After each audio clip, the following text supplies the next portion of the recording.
This one's similar to the last one, except they take it to another level. My denominator here is this x squared minus 81. And remember that your x squared minus 81 is not allowed to equal to 0. So we need to figure out when does it equal to 0 and leave those numbers out. Now there's two ways you can solve this. You can use factoring, or you can solve it by taking square roots. If you factor it, it's a difference of two squares. So it factors to be an x plus 9 times an x minus 9. And if this thing here times this thing here equals 0, then that means one of those two things has to be 0. So either the x plus 9 has to equal 0, or the x minus 9 has to equal 0. And if you solve both of these, here I'd have to subtract 9, and I get x is equal to a negative 9. And on this one, I'd have to add 9 on both sides, so that cancels.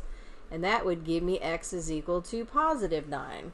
So, because we're doing the domain, x cannot equal negative 9, and x can also not equal positive 9.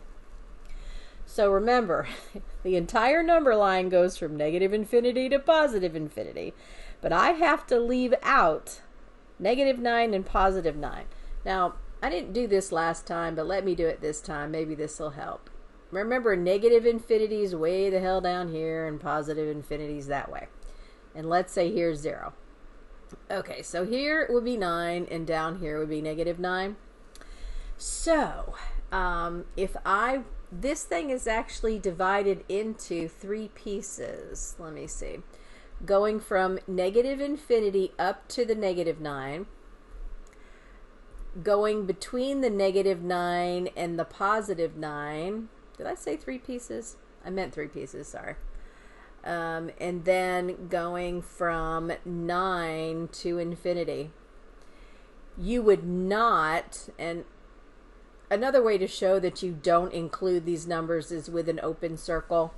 I don't know if you remember that or not, but anywho, I see three intervals here. Let me go tiny again. For the green one, it's going from negative infinity up to the negative 9, but do not include it. Unioned with, on the other side of that, you're going from negative 9 to, whoops, meant to do this in pink. You're going from negative 9 comma to positive 9. But again, don't include it. Unioned, don't include it. And then the blue is from 9 to infinity. And infinities always get parentheses. So I don't know if you can see that or not, but I see it. I got the green section, the pink section, and the blue section. So that would be my domain. So let me jump back and type that into Mobius. So parenthesis negative infinity, comma negative 9 parenthesis. Then use a union symbol, parenthesis, negative 9 comma 9 parenthesis. Whoopsie, sorry. I was holding my shift button down when I did that. That'll get me a you did it wrong message. Union, parenthesis, 9 comma infinity. Boop. Okay. Don't click how did you do yet, because you still got 2 more questions here. Now, vertical asymptotes. Vertical asymptotes, that's part of the graph. When I graph this thing, and I don't know what it'll look like right off the top of my head, but at, let's say positive 9 is here and negative 9 is down there. your graph is not allowed to cross over here and here.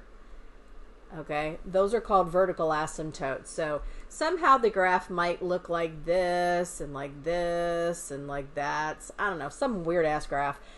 But it's not allowed to cross over -9 or +9 because there's no points there.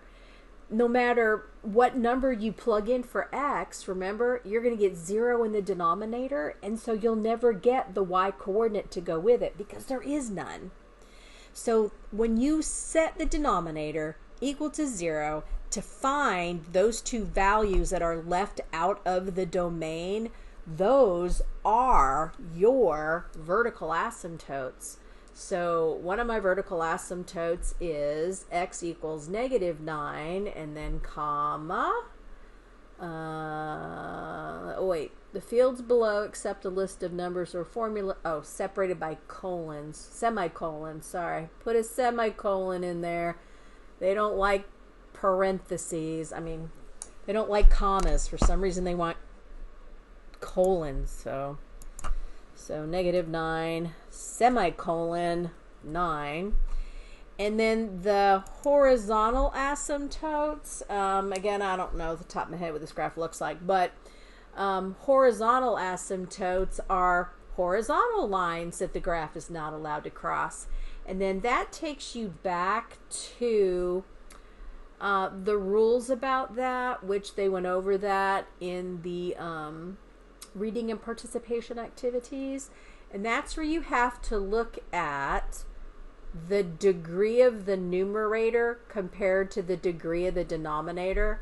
The degree of the numerator is a 1. If the degree of the numerator is less than the degree of the denominator, then you will have a horizontal asymptote that's actually the x-axis. And the x-axis would be y is equal to 0. Y is equal to 0. So I just need a 0 here. So let me go back to here. I did that one, and now I need a 0. And now I'm ready to check it and see if I got it right. And if all 3 are right, I'll have 3 greens. Aw, crap. What did I do wrong? The vertical asymptotes are x equals -9 colon 9.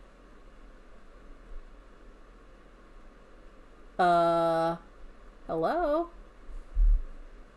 The fields below accept letters over semicolons. That's a semicolon, isn't it? Your answer. That's correct. Okay. What did I do? I didn't do anything wrong. I got this right. -9, +9. So there's a vertical asymptote at x equals -9. X equals +9. Okay, why are they being so picky? Did I put a space in there or something? Let me delete it and type it again. -9 semicolon 9. The order of the list does not matter.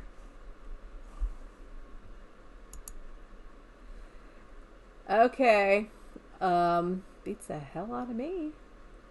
What?